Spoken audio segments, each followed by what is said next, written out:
La falla del relleno sanitario de Doña Juana en septiembre 27 del 97, y la razón a que llegaba al estudio de estos es porque se formó un tribunal de arbitramiento y fuimos llamados como peritos el suscrito y mi colega querido compañero de curso, Augusto Espinosa Silva, santanderiano, y con el cual hicimos este peritaje y un aprendizaje relámpago sobre geotecnia de basuras. La basura se considera un desecho y nadie en ese momento ni nosotros pensábamos que pudiera considerarse como un material geotécnico. Pero los temas que vamos a ver son el evento, localización y generalidades, el material, la basura de Bogotá, las presiones de poros, la resistencia de la basura, la falla del relleno de Doña Juana, mecanismo, causas y costos y conclusiones. Esto ha sido presentado en la Sociedad Colombiana de Ingenieros en el año 2000, en Boston, en una conferencia panamericana y en otros eventos, y hace parte de una serie de charlas que tengo yo que se llaman El esnovismo en geotecnia y la falla de obras, que es tratar de decir que el último grito de la moda en geotecnia son tales o cuales técnicas y acaban fallando las cosas. Tengo tres ejemplos claros: el túnel de Chingaza que he presentado en otras partes, con el famoso concreto lanzado como único revestimiento para túneles hidráulicos, este de la relleno Doña Juana con la recirculación, las fallas de las losas de Transmilenio con el famoso relleno fluido.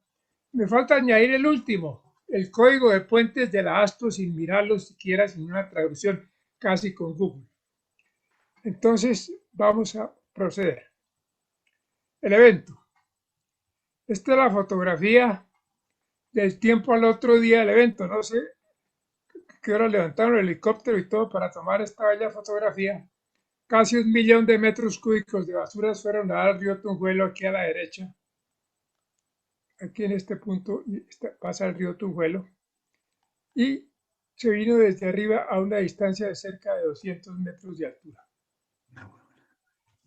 Las fotos de estas son del doctor Alejandro Dip, gerente del acueducto de esa época, y que me llamó para que viera cómo se podía aliviar el problema del desvío del río Tunjuelo, asunto el cual yo di un primer concepto. Mi colega que se presentó en este evento también, Manuel García, se encargó de diseñar y controlar y supervisar esas obras. Esta es la falla. Ustedes ven allá arriba una grieta, está muy pixelada la foto, pero arriba se ve la grieta y el movimiento que se generó aquí. Esta falla fue explosiva. Desafortunadamente nunca conseguimos un video en el cual se veía cómo el relleno iba saliendo pedacitos de gases explosivos pequeños dentro del relleno. Aquí se ve el escape principal mirando hacia el río Tunjuelo, o sea, de occidente a oriente, el escarpe y todo lo que se fue. Aquí se ve la grieta que se formó y por la escala de la persona que está ahí, ustedes ven el tamaño de las grietas y el tamaño de lo que quedó. Y ustedes dicen, ¿cómo así que se forma una grieta? La basura que es cohesivo para que se forme una grieta. Para que se forme una grieta se necesita que haya resistencia a la tracción intrínseca, o sea, una cohesión. Y realmente sí la hay. Ya veremos por qué. Esta es una vista de la parte media del viaje de la masa fallada, una vista de perspectiva, y ahí se ve el campamento donde estaban las instalaciones del operador Pro Santana y que escapó por 20 o 30 metros de quedar sepultado bajo la basura. Este es la otra parte llegando al río Tunjuelo, aquí abajo a la derecha, en la cual se ve el río, y el río aquí ya está apenas pasando un hilito y el río se represó, el río hacia la derecha.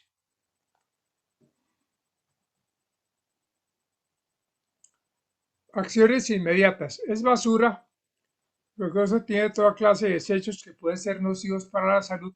Pero primero fue fumigarlas para tratar de desbiotizarlas, mejor dicho, quitarle los bichos que hicieran daño.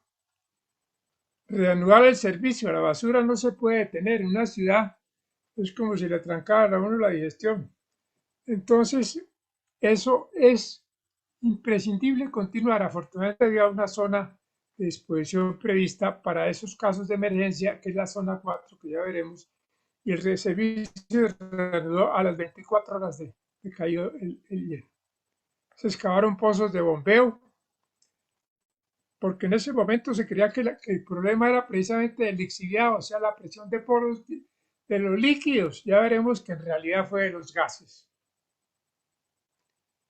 Y la desviación del río Tunjuelo, o sea, proceder a tratar de desviar el río Tunjuelo. Aquí se ve cómo se está ya desviando el río. Y hay unas primeras obras allí. Como le digo, esto era del doctor Alejandro Di, gerente del acueducto, y me llamó, pero yo estaba en otro lío igual o peor, que era el taponamiento de los túneles de Chingaza, que fue simultáneo. Ese año fue tremendo para la ciudad. Afortunadamente estaba de alcalde el doctor Mocos. Localización y generalidades. El relleno Doña Juana se ubica aquí en el norte. Esto es una vista tridimensional de los cerros orientales. Aquí está Doña Juana. Y aquí se ve el río Tunjuelo y esta es la sabana de Bogotá. El mapa geológico de la sabana, el depósito lacustre gigante, el cerro de Suba al centro, el cerro de Suba aquí al centro, los cerros orientales, y Doña Juana se ubica por acá. Aquí la microzona sísmica de la época ya está actualizada en el 2010 y dos solidificaciones. Con la zona 4 está en la zona cerros, o sea, la zona de más baja aceleración. Esta es la geología de Julibert del año 63, que para mí es de las mejores. Julibert fue un profesor francés que vino aquí a dictar clases y fue profesor de la UIS mucho tiempo. Después hizo unas publicaciones muy interesantes. Después vino a Bogotá y fue profesor aquí en la Nacional. Y aquí está el relleno de Doña Juana, se ubica por acá en la formación. Aquí está el río Tunjuelo que va hacia el norte.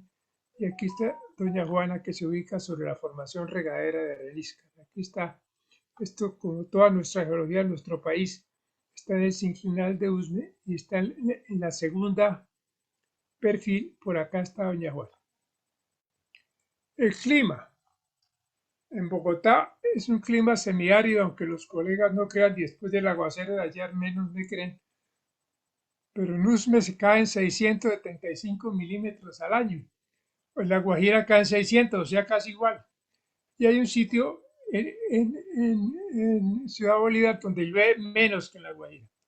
Y se aprecia que tiende a ser una monomodal, o sea, casi sin dos estaciones, como si ese Usaquén, que es el bimodal de la cordillera. Entonces, la influencia del llano en Ciudad Bolívar es evidente. Aquí está la panorámica de todo el lío y cómo esto es del doctor Alejandro Dip también. Y las zonas, la zona roja que está a la izquierda, la zona 7, que fue la que hizo al final, y la zona amarilla es la zona 2 de Pro Santana, la zona verde oscura es la zona 1, la inicial. Este relleno comenzó en el 88, relleno Doña Juana, o sea, hace más de 30 años. De la zona Mansión, hay una zona 1, hay una zona 2, esta no tiene zona, pero no hay zona 3. La zona 4 aquí a la derecha abajo es la zona de emergencia. Zona 5 no había, zona 6 tampoco, zona 7 aquí, que es la zona que se usó finalmente para pasar y para actuar después de la zona 4, se hizo aquí. Cuando nosotros llegamos a hacer el peritaje, ya estaba, eso fue el 99 que hicimos el peritaje, o sea, 2 años después ya estaba activa la zona 7. El material, la basura de Bogotá. Las basuras de Bogotá tienen un 60% de materia orgánica, un 14-15% de papel y un 15% de plástico, y el resto de otras cosas. Pero fíjese la gran cantidad de materia orgánica que tiene, o sea, es casi todo materia orgánica. 3/4 partes, perdón, 60%, casi 2/3 partes. Entonces, la basura se degrada de muchas formas. Esto es de hecho anogloss. Hay una fase aerobia inicial, donde se producen gases y se producen lixiviados al tiempo. En las primeras etapas es una fase aerobia donde se producen muchos gases y muchos lixiviados. El CO2 se produce en una etapa 2, hay etapa 3, y hay una fase acidogénica y una fase metanogénica. La de metano es la última y es donde se producen todos los gases. Aquí el CH4, que son gases de efecto invernadero, y el CO2 que se produce aquí, el hidrógeno y otros, el nitrógeno se producen antes, y el lixiviado, que es una mezcla. Todo esto es biológico. Ojo, el lixiviado se produce por acción bacterial sobre la materia orgánica y la producción de gases es por bacterias. O sea, estamos ante un problema biológico además. Esta es la caudal del lixiviado. Para el peritaje ese que nos llamaron, nosotros pedimos asistencia de unos colegas ambientales expertos en esto de asuntos y entonces nos vieron una edad del relleno contra el caudal estimado de lixiviados, siendo que a los 5 años en nuestras basuras es donde se produce el caudal máximo, después baja. El lixiviado es el líquido ese viscoso negro, y además todas estas reacciones que se producen son en caliente, son a 60-70 grados por efecto de la acción bacteriana. Y esta es la generación de gases.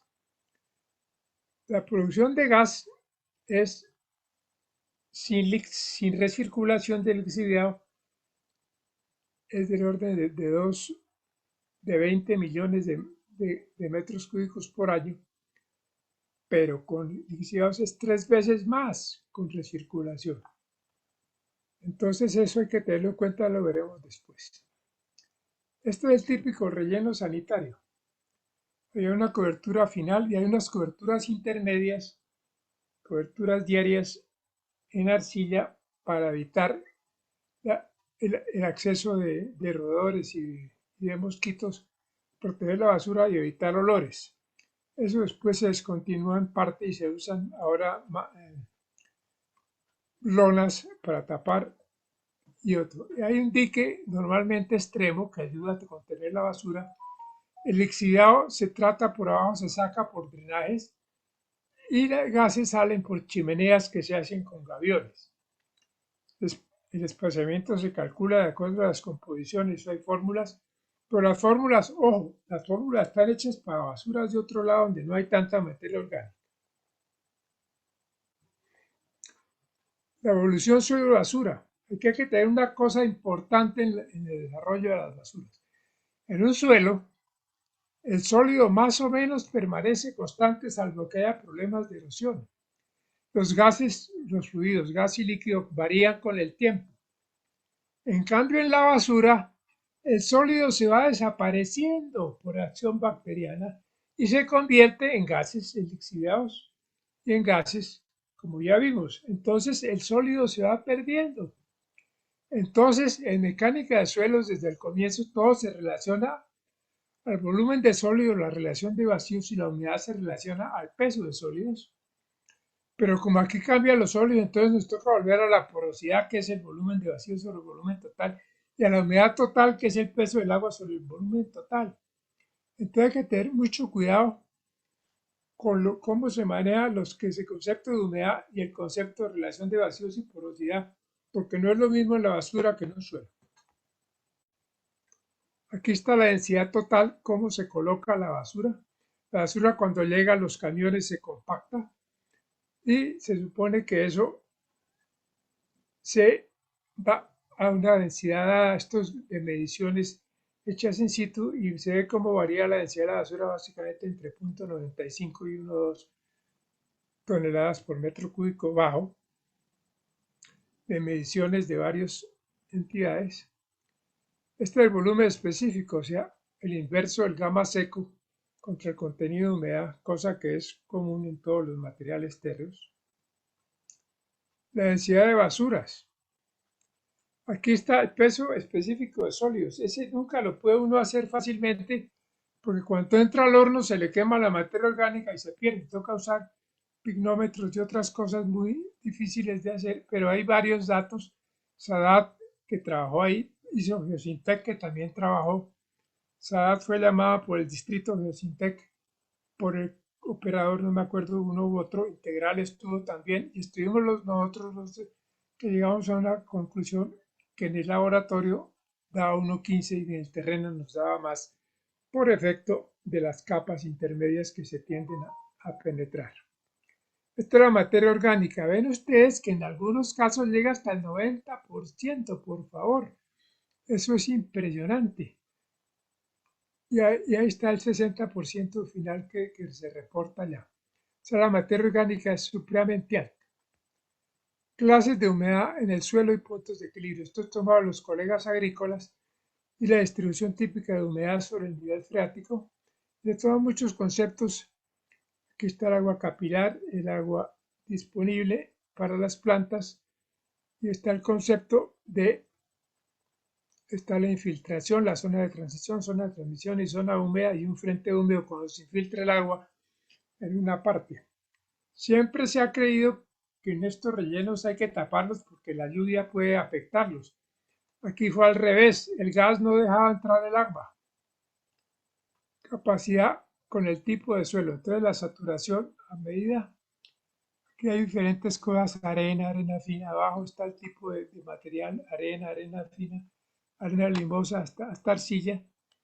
Está la capacidad de campo que se reduce, que aumenta con, este es el agua disponible para las plantas, este punto de marchitamiento, que es más alto en arcillas que en arenas, obviamente, y la capacidad de campo que es más reducida en arenas que en arcilla, es el contenido de agua volumétrica.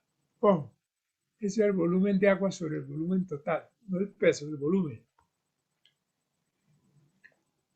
Y esta es la porosidad drenable y la porosidad aireada y la saturación. Entonces, esto es con la profundidad, la zona no saturada. Ojo, vuelvo a los conceptos de humedad.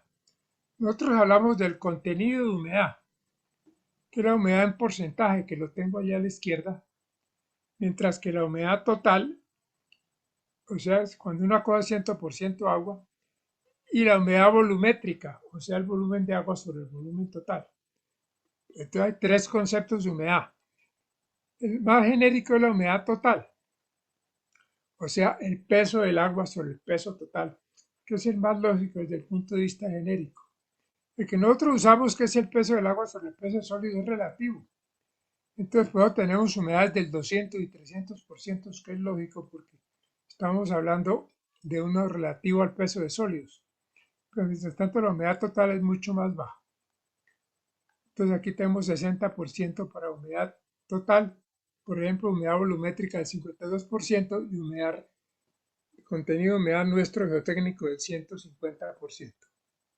Esta era la humedad total, que era bastante alta en ese relleno en la zona 2, y el contenido de humedad, que es el nuestro, que llega hasta el 250%, y esto es correlativo con el contenido de materia orgánica.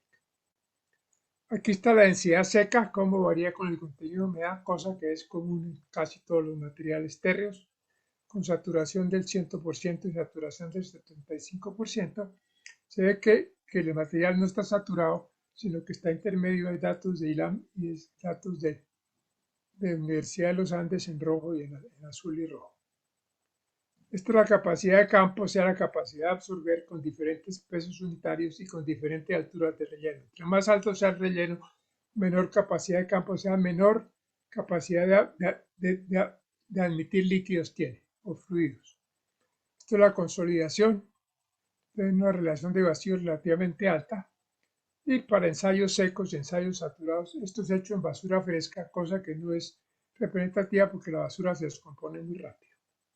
Y el peso unitario total, que es una discusión bárbara. Aquí están los datos de SADAP en azul, los datos de consolidación dos seco y varios. Entonces ahí se ve la línea roja, la línea de Chobanoglos, la EPA de Estados Unidos, la de SADAP, varias densidades. Nosotros afín usamos la línea negra inferior. La permeabilidad, que es otra cosa importante precisamente para este caso de recirculación de lixiviados, que desafortunadamente no me alcanza el tiempo para explicar, pero la recirculación de lixiviados Como los lixiviados son tan contaminantes, entonces una que se comenzaba a hacer en esa época, en el 95, varias universidades en ensayos de campos pequeños hicieron recircular el lixiviado y que las bacterias trabajaran para purificar ese líquido. Eso lo hicieron en campos de experimentación y rellenos pequeños. Y aquí, como era la última metodología y lo último en guayabas, entonces se adoptó para todo el relleno. La permeabilidad, entonces, con la relación de vaciados aumenta, que es lógico. Con la profundidad varía, como es la permeabilidad del orden de 10 a la menos 4 centímetros por segundo. Eso se parece a la de una arena, más o menos, o sea que la basura es relativamente permeable. La densidad con temperatura del lixiviado. El líquido, a medida que aumenta la temperatura, baja la densidad, lo cual es lógico. Lo mismo, baja la viscosidad apenas se calienta, lo cual es lógico. Acuérdense que estos procesos ocurren a 60 grados. Y la permeabilidad también baja con la temperatura. Entonces, abajo, donde se generan los gases, la permeabilidad es baja y la densidad es baja. Aquí está la composición de la basura y su comparación con todas las basuras. Entonces, ustedes ven en rojo Doña Juana, la zona 2 en azul Doña Juana y en verde los Estados Unidos. Entonces ven que nuestra basura, la basura de la zona 2 era con una materia orgánica mayor que la del promedio de todo el relleno, mucho mayor que la de los americanos, el papel mucho menor, la madera y la humedad mucho mayor. Todo lo demás es el plástico también más, los metales menos, y la humedad también mucho más alta en la zona 2 que en el promedio y mucho más que en los rellenos americanos, del cual venía la teoría y la circulación.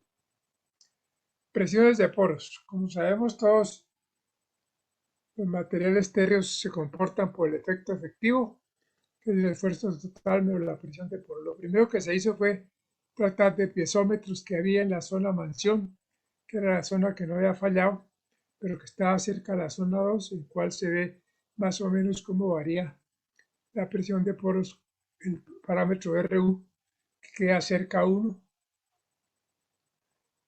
máximos, promedios y mínimos, los piezómetros de hilo vibrátil con profundidad.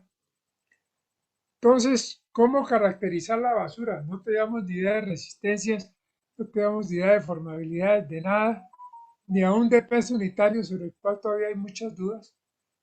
En el momento se solicitó usar un equipo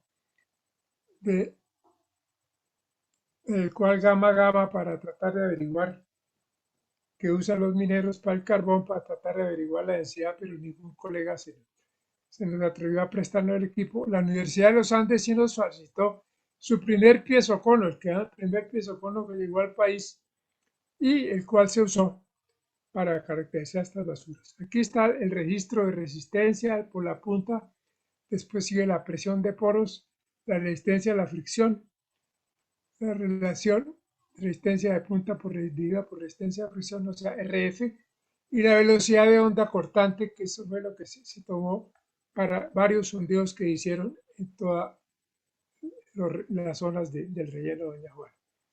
Entonces aquí está la presión de poros.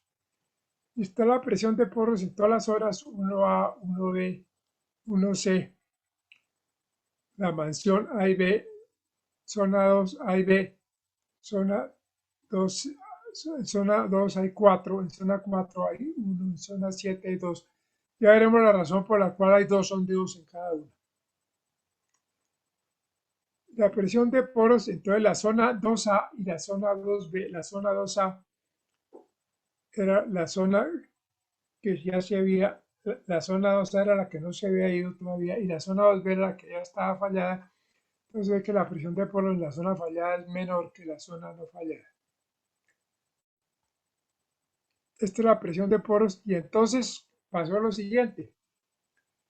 Se ha programado un sondeo en cada zona, porque eso era costoso aún en esa época.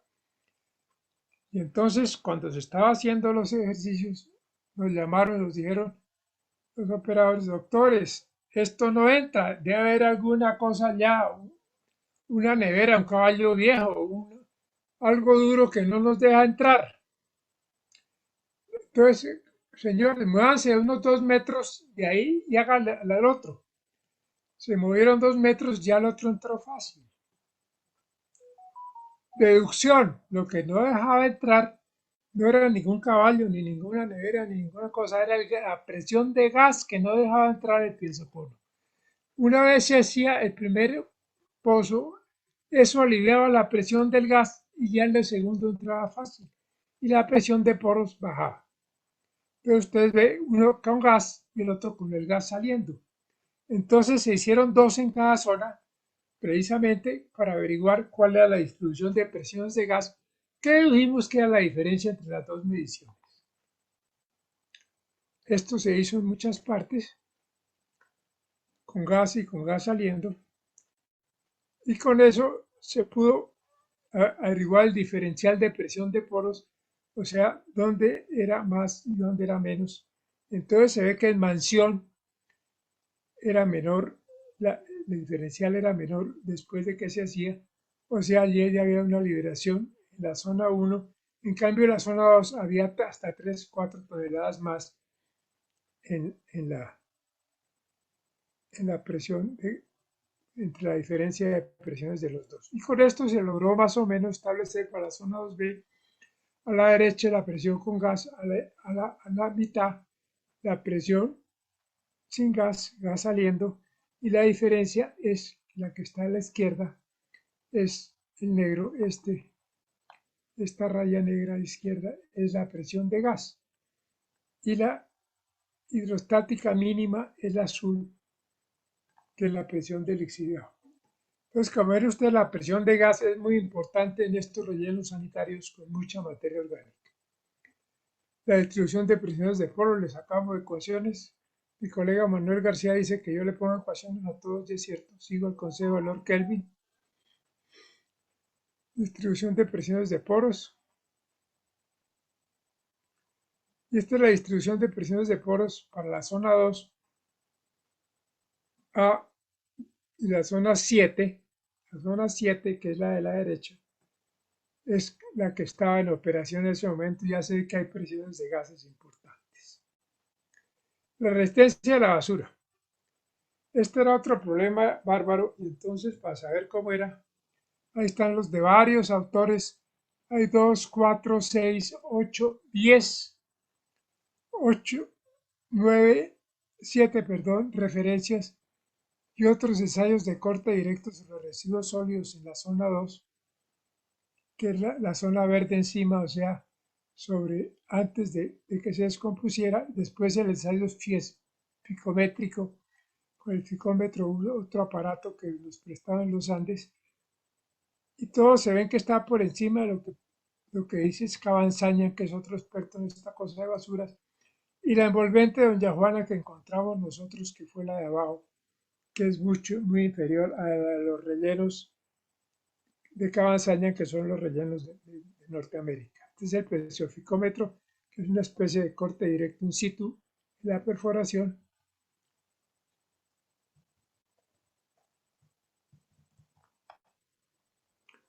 Y esta es la resistencia de cono de punta.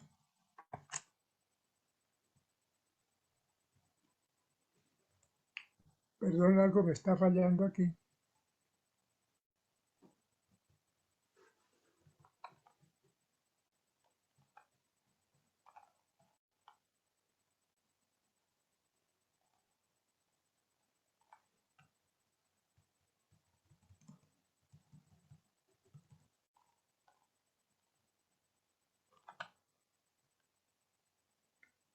Perdón, está algo.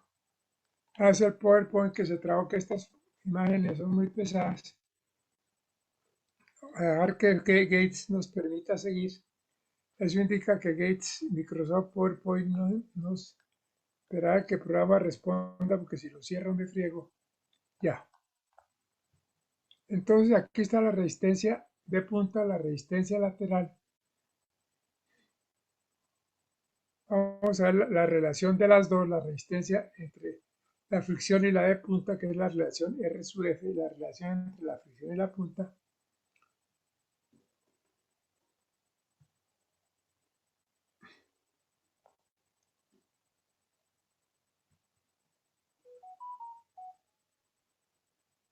Después viene el concepto de phi equivalente.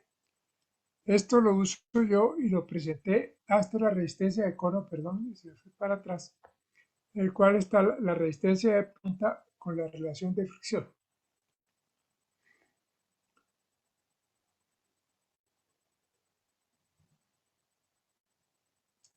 El concepto de phi equivalente es que el phi equivalente es simplemente tau sobre sigma. Y ese phi equivalente es el arcotangente de tau sobre sigma y es diferente a la de la envolvente de resistencia. Esto lo uso yo en un método que es popular para reducir resistencia parámetro de resistencia efectiva a partir de ensayos SPT. Y aquí lo extrapolé para la relación usando una ecuación de Besich que es para resistencia en punta y fricción de pilotes de Besich, y en el cual está el ángulo de fricción equivalente, lo deduje de ahí de esa fórmula, en el cual está la relación de fricción con la tangente del ángulo equivalente. Con eso fue posible encontrar envolventes con gas, que es equivalente como hacer un ensayo no drenado, y con gas aliento, que es equivalente ya a la resistencia efectiva. Con esta forma sacamos los parámetros de resistencia para la zona 7, que era la que estaba en operación, y para la zona 2, como en la zona 2 da más o menos el orden de 25 grados, y aquí da el orden de cerca de 30 grados. Esta es la envolvente, la relación entre C y phi para la basura, el cual se ve que a medida que está en zona 4, están todas las zonas, y una relación decreciente de cohesión y fricción, que eso es normal en materiales normalmente consolidados en suelos, esa relación inversa. Esta es la información original tomada de Sigmund de cómo son los datos de Seifi, y la derecha la comparación de Doña Juana, en el cual se ve que lo que encontramos da valores muy inferiores a los que encuentra Sigmund para la basura. Esta es la relación de phi y C, y la edad estimada. Ojo, esta es la relación. Resulta que la basura se descompone, todos los sólidos se van yendo. Entonces resulta que a medida que aumenta que disminuye la edad, aumenta phi y aumenta y baja C. Entonces C comienza en cierto valor y aumenta relativamente a medida que aumenta la edad, y phi baja. Esta relación, la edad media del relleno, entonces a la derecha está C. C es la línea azul, en la cual se ve que C aumenta y que phi baja. ¿Y cuál es la razón de esto? Si la basura se descompone. Que resulta que, afortunadamente para la estabilidad del relleno, nuestras basuras las arrojamos en material plástico, las bolsas negras, esas plásticas que todo el mundo las detesta, y las basuras y todo eso, pero que son muy útiles y que aquí proveen. Entonces la basura nuestra es una basura reforzada con sintéticos. O sea, las bolsas proveen una resistencia, y al final de la basura va a quedar solamente lixiviado y plástico. Este es el esfuerzo cortante y la edad media del relleno, como la resistencia va bajando con la edad. Y esta es la velocidad promedio para medir la rigidez, que también se reduce con la edad. A medida que el relleno es más viejo, la rigidez también va bajando. Entonces vamos ya a la falla, el mecanismo. Esta es la planta del relleno tomada de Sintec, y más o menos aquí abajo se ve cómo fue el mecanismo que ellos interpretan. Una falla semiplanar en bloque, no es una falla circular sino planar, aquí con una grieta, es una falla no circular. Nosotros seguimos ese modelo, aquí está el derrumbe, Y hicimos un ejercicio de envolventes de Casa Grande. Es un método muy viejo de Casa Grande que es averiguar la envolvente de los esfuerzos actuantes en un deslizamiento. Se hace con un programa de elementos de análisis de estabilidad igual, tan solo que se usa estado actuante contra el sigma de su activo actuante y se encuentra la tangente a esa envolvente, pues teóricamente en algún punto, el punto de falla, donde ocurre. Entonces se usa en eso, se hizo adimensional y se hizo dimensional para el caso de Doña Juana. Esa es la que usa Taylor hace más de 50 años para hacer sus gráficos famosos de estabilidad taludes. Aquí está la envolvente para el relleno Doña Juana para la zona 2 con RU05. Se hizo para muchos RUs y después de eso entonces se llegó a todo esto. Está todos los puntos de ensayos de materiales y en líneas están todas las envolventes de esfuerzos que se hicieron para eso y a la final se llegó a un valor que aquí lo tengo adelante.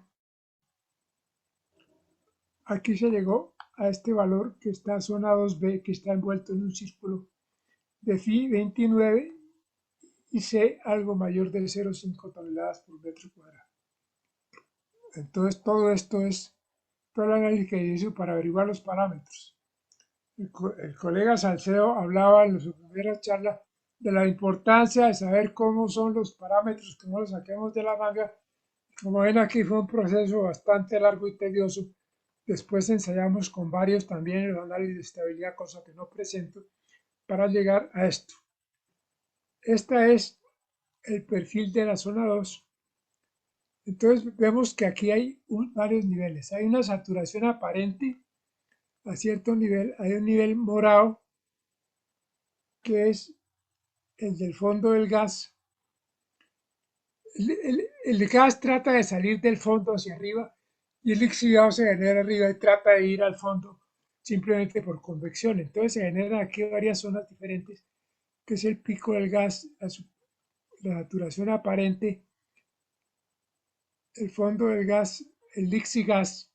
Lixigas es cuando el gas va subiendo y el lixiviado va bajando, se encuentran los dos y se crea una mezcla burbujeante de líquido en la cual llamamos lixigas. Después está la cobertura y está la superficie de falla, que aquí está muy endeble, siguiendo. Esta tiene cosa que no me gusta, pero que tocaba hacerlo aquí para ver las diferentes zonas. Aquí está la superficie de falla, siguiendo el modelo de Geosintec, pero aquí se presenta mejor la superficie de falla. Entonces, el primero es zona húmeda, segundo gas y lixigas, el tercero lixiviado y gas, o sea, predominan los líquidos abajo. La mitad mezcla los dos y arriba más que todo gas. Entonces la superficie de falla inicial está aquí. Esto tenía un dique al final y curiosamente el dique no le pasó absolutamente nada. Esto ya es con escala uniforme para que se vea bien cómo es la superficie. Esto es con escala deformada. Esto simplemente deformando la imagen. Entonces los análisis de estabilidad, entonces estas son las propiedades del pez unitario RU con drenaje y RU sin drenaje. Y el aumento de la presión de poros por la recirculación. Y los resultados en falla circular en bloque con drenaje y en bloque sin drenaje. Y se encuentra que sin recirculación o con recirculación del 15% la falla, aquí ya es inminente, con recirculación circular. Y aquí sin drenaje también en bloque, es inminente a la derecha, no lo resalté. Entonces estas dos son los valores ya de falla con recirculación. Aquí sé que el factor de seguridad, al incrementar la presión de poros por recirculación, aquí abajo las cosas. Entonces, el factor de seguridad con el incremento de presión de poros por recirculación se ve que pasa por 1 aquí con el 10% en bloque sin drenaje, en bloque con drenaje, en circular con drenaje, en circular con drenaje y esto es en bloque con drenaje. Entonces veamos que si hubiera habido drenaje en el fondo de los lixiviados, pues no hubiera habido este gran problema y hubiera tal vez se hubiera tenido. El problema es que abajo había un filtro para evacuar la presión de poros de lixiviados y resulta que a algún genio se le ocurrió que se iba a dañar la arena y el coso del filtro, entonces lo tapó con una capa de suelo. Entonces impermeabilizó el filtro. Entonces la condición de falla era una de las dos inferiores. La energía potencial de falla entonces viene de dos partes, la interna, que es un material frágil, y la externa por posición. Aquí las teníamos ambos. La basura es un material frágil y la basura es externa. Proceso de falla. Entonces, dinámica interna, degradación del material, acción gravitacional, saturación local, acumulación y explosión de gases, acrecentamiento progresivo de formación hacia abajo, acción de movimiento y hubo una licuación por degradación. Ojo, la presión de gas sobre el fluido, sobre el lixiviado que estaba abajo, causa un proceso de aumento de presión de poros que excede el esfuerzo total. Entonces se produce una licuación debajo. Y el mecanismo de falla y lo explosivo y lo lejos que llegó la energía interna que se generó fue porque se licuó realmente la base del deslizamiento. Entonces, factores y causas, que era lo que nos preguntaba el Tribunal de Arbitramiento, de aquí apelé a una cosa, nuestro conocido colega Juan Montero, geólogo fundador de la Sociedad de Geotecnia, adaptado a Crenina y Yotro, que son factores internos que son propios de la génesis de los materiales modificables, composición, condición, actitud estructural, historia de esfuerzo, que constituyen la causa real de la estabilidad, es decir, el conjunto de factores que define la susceptibilidad a la falla. Se manifiesta en la vulnerabilidad geomórfica, esto es para casos de deslizamientos. Los factores externos ambientales o antrópicos son debidos a los cambios en el entorno ambiental por acciones completamente naturales o estimulados por actividades humanas. Actividades humanas pueden ser controladas o controlables. Ambientales, sísmica, tectónica, volcánica, climática, los antrópicos, deforestación, mal uso del suelo, mal manejo del agua, sobrecarga de pastoreo y malas prácticas constructivas. Los factores internos se expresan en general comunidades del relieve. Factores externos pueden ser detonantes o contribuyentes según sean o no determinantes. Y la relación de causalidad se debe intentar reconstruir la cadena de eventos. Entonces las causas que determinamos son las intrínsecas, la biodegradabilidad, la liberación de agua, la producción de gas y la generación de primeros de poros. Todo relleno tiene esas cosas. Contribuyentes, la recirculación de lixiviados, indudablemente insuficiencia de drenajes e insuficiencia de tracción de gases, que las chimeneas estaban hechas para una cosa sin recirculación. Y las detonantes, el exceso de presión de gas y la recirculación por a presión de lixiviados.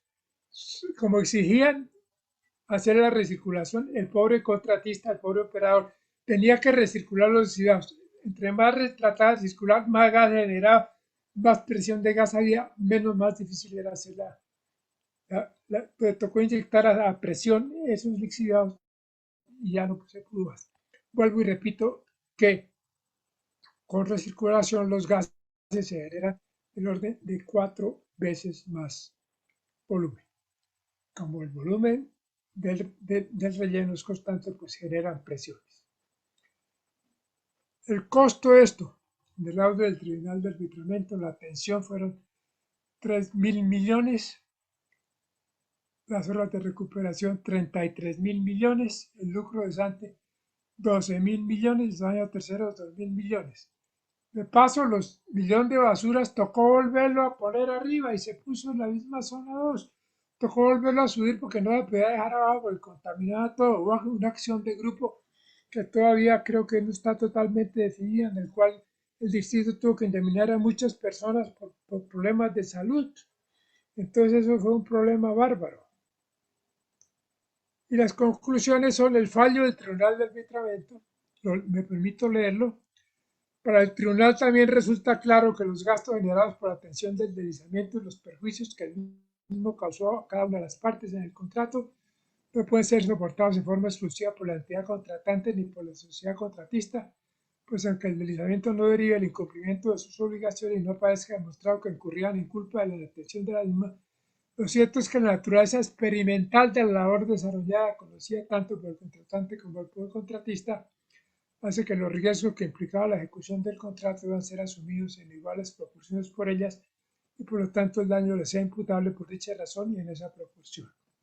Entonces, afortunadamente, alguien del distrito dijo que esa cosa de la recirculación es una cosa experimental, lo cual era totalmente cierto, y entonces lo puso en las especificaciones y eso salvó al distrito. Pero entonces ambos tenían culpabilidad y los gastos ambos se repartieron. Y lo último es que el alcalde mayor de Santa Fe, el doctor Bocus, dijo que con anterioridad el sistema de tratamiento de los residuos que contemplaba el manual de operación y mantenimiento de los mecanismos de recirculación, que de acuerdo con el análisis de riesgo que efectuó la Unidad Ejecutiva de Servicios Públicos, se decidió que el sistema de recirculación efectivamente no era adecuado a las condiciones de incertidumbre existentes dado su efecto inestabilizador, que para solucionar la problemática de la contaminación policial necesario diseñar un sistema para el tratamiento, el cual debe tener sus diferentes características, etcétera, etcétera, etcétera. Y esta es la contribución entre los colegas ambientalistas a la izquierda y nosotros los geotecnistas a la derecha, a ver si nos ponemos de acuerdo. Porque normalmente todas las medidas que toman en desarrollo del medio ambiente afectan en forma negativa las obras geotécnicas. Muchas gracias, muy amables. Profesor, muchísimas gracias por esa presentación muy clara, muy concisa, con mucha investigación, con mucha información y la verdad agradecemos esa presentación. Tenemos una pregunta de uno de los participantes en este webinar que nos dice si los plásticos de alguna u otra manera pueden ayudar a mantener por lo menos algunos parámetros de resistencia del relleno como tal. ¿Por qué estamos en la tendencia o no sería prudente mantener una tendencia sobre las bolsas, sobre los artículos que sean llevados a los basureros o a los rellenos sanitarios que vayan empacados en plásticos? ¿No podría ser posible o por qué estamos al contrario? A ver, la solución a esto realmente no es hacer rellenos sanitarios. La solución a todo esto es como ya en muchos países del mundo y en Japón ya hay una ciudad que es cero basura. Reciclemos todo lo que podamos. La primera que debemos hacer realmente es evitar producir basura. O sea, tratar de aprovechar al máximo posible todos nuestros desechos. La naturaleza rehúsa todo. Sigamos la naturaleza. Muy bien, profesor. Ahora, Pero realmente, perdón, sí, realmente los plásticos sí ayudan a estabilizar los rellenos. No puedo demostrarlo así, pero lo único que me permite demostrar son los agrietamientos que vi y la variación con el tiempo. Gracias.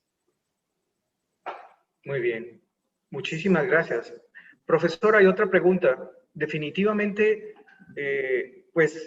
nuestra tecnología y nuestra infraestructura, nuestra legislación no nos ha permitido ir más allá o más rápido, o nuestra inversión en la tecnología y ciencia e investigación para llegar a ese cero producción de basuras. Entonces aún tenemos los rellenos sanitarios normales. ¿Sería prudente exagerar o llevar a un sistema de drenaje, de alivio de presiones, de gases y presiones de poros exagerado y bien robusto para los nuevos diseños o los diseños que se propongan o que se mantengan para seguir en los rellenos actuales que tenemos en nuestro país? Sí, mi consejo en algunos que me han consultado es el desplazamiento de chimeneas que le recomiendan a los americanos, bájelo a la mitad. Si le dicen que cada 30 metros, póngalo cada 10 o cada 5 las chimeneas. Segundo, no tape los rellenos, porque los rellenos exudan, el gas sale a la atmósfera y usted los tapa, lo que está haciendo es una cosa que no permite que el gas salga a la atmósfera, que pena el efecto invernadero. Y lo otro es tratar de aprovechar los gases. Entonces, ya Juana, hay una planta que extrae los gases y los quema con una cosa que había antes, que había bonos por quemar ese gas. Muy bien, tenemos una pregunta de Luis Contreras, profesor, que dice, posterior a esto se construyó el Parque Minero Industrial El Mochuelo. ¿Esto ha influido en la estabilidad o no del relleno? Es una cosa un poco diferente, porque eso es para extracción de material de construcción. Eso no influye en la estabilidad del relleno porque está alejado de la zona del relleno. Está en la misma área, pero no influye en el relleno. Muchísimas gracias. Tenemos aquí, el profesor Jaime Suárez quiere hacer nada que ver con la presentación, sino un aporte adicional. Quisiéramos escucharlo, profesor. Entonces, si nos permite un segundo, Claro, Jaime con quiere mucho hacer una gusto, ¿cómo que anotación no? especial, muy formal, profesor. Paula, el profesor Jaime. Después de la conferencia magistral de Álvaro Jaime, me parece importante hacer la siguiente observación. Es preocupante que en Latinoamérica estén fallando tanto los rellenos sanitarios. Algo debemos estar haciendo mal. ¿Por qué colapsan los rellenos sanitarios con tanta facilidad? El profesor Blight hace la siguiente observación. Los rellenos sanitarios fallan por las siguientes razones. Diseños insuficientes. Falta de comprensión de los principios de diseño y operación de los rellenos sanitarios. Desconocimiento de los efectos del represamiento de lixiviados y falta de ingeniería de control. Serían los 4 factores por los cuales Blight considera que los rellenos sanitarios fallan con frecuencia. Errores de diseño. No tener en cuenta la heterogeneidad de los residuos. Los residuos no son homogéneos en cuanto a composición, humedad, temperatura y densidad, lo cual puede generar zonas de debilidad, de resistencia al cortante. En los análisis de estabilidad de taludes es común que utilicen propiedades de resistencia de las basuras superiores a las reales. Cancelli en el año 87 nos dice que la cohesión efectiva en un relleno sanitario es menor de 3 toneladas de metro cuadrado. Y Colomer y otros nos dicen que deben utilizarse en los diseños máximo de cohesión 1 tonelada por metro cuadrado. Igualmente con el ángulo de fricción. Cancelli propone que el ángulo de fricción en todos los casos de basura deben ser menor a 26 grados y Colomer dice que debe ser 14 grados.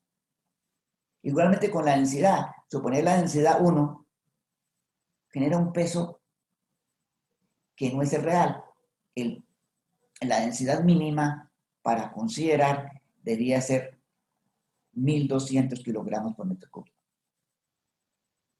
Otros errores de diseño: exceso de altura, exceso de pendiente, colocar los rellenos sanitarios sobre una pendiente generando inestabilidad y principalmente falta de un subdrenaje eficiente para los lixiviados.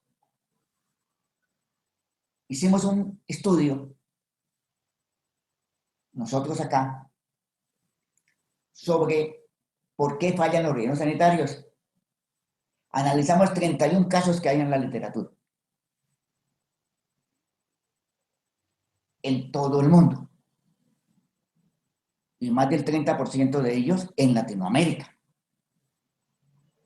El 77% de las fallas, 77% de las fallas, o sea, de 31 casos que analizamos, en 24 casos la falla estuvo relacionada por saturación por lixiviados. O sea, la saturación por lixiviados es tal vez el problema más importante en los rellenos sanitarios. Y hay insuficiencias en la legislación. La legislación colombiana no especifica las características que debe tener el sistema de subdrenaje y recolección de lixiviados. Igualmente, tampoco hay muy buena legislación sobre los requisitos mínimos de la recolección de escorrentía.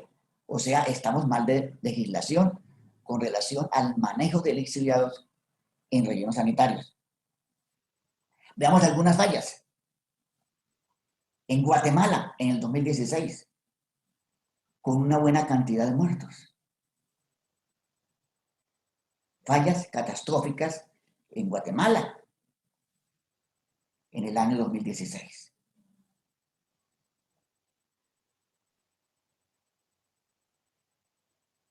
En Chile, en el mismo año 2016, el relleno sanitario de Santa Marta, en Chile, también falla por temas de represamiento de lixiviados. 2016, Chile. Otra falla catastrófica. Manizales, Colombia. En abril de 2015. No fue una falla de gran magnitud, pero por lo menos se desplazaron 20.000 metros cúbicos de material. El relleno sanitario de Navarro, en Cali, en el año 2001, que todos lo recordamos por lo que estuvo en los medios de comunicación. En Payatas, Filipinas, en el año 73. Recientemente, en Costa Rica, año 2017, el deslizamiento en el relleno sanitario de La Carpio, en Costa Rica. Y finalmente, en mi ciudad, en Bucaramanga, el relleno sanitario del Carrasco, en octubre 3 de 2018. Se deslizaron 600.000 metros cúbicos de material en cuestión de aproximadamente 2 horas. Una falla catastrófica ocurrió a las 2 de la mañana. No hubo personas muertas. ¿Por qué se presentó el deslizamiento en el relleno sanitario del Carrasco? Hicimos una investigación y encontramos, entre otras cosas, los siguientes detalles. Veamos este video. La salida del sistema de subdrenaje del relleno sanitario. ¿Cuánto lixiviado está saliendo llegando a la caja de la celda? 0 litros por segundo. Completamente taponado el sistema de lixiviados un mes antes de que ocurriera la falla. ¿Y qué pasó? Se taponó el sistema de lixiviados. ¿Por qué se taponó? Un sistema de lixiviados incapaz de extraer esos líquidos viscosos y espumosos que componen los rellenos sanitarios. Un sistema de drenaje insuficiente. Había un diseño, pero el diseño no tenía capacidad para sacar esos lixiviados, esos materiales. Al taponarse el sistema empezó a aflorar agua en los taludes. Al taponarse el sistema, se saturó todo el relleno sanitario y empezó a salir lixiviado por los taludes. Caudales grandes de líquidos espumosos y viscosos aflorando por los taludes. Si ustedes ven esto, mire, este es el lixiviado que está aflorando en los taludes después de que se taponaron los drenes. Líquido viscoso espumoso. Estamos diseñando nuestros sistemas de subdrenaje para este material, para estos líquidos. Al menos en el caso nuestro, no.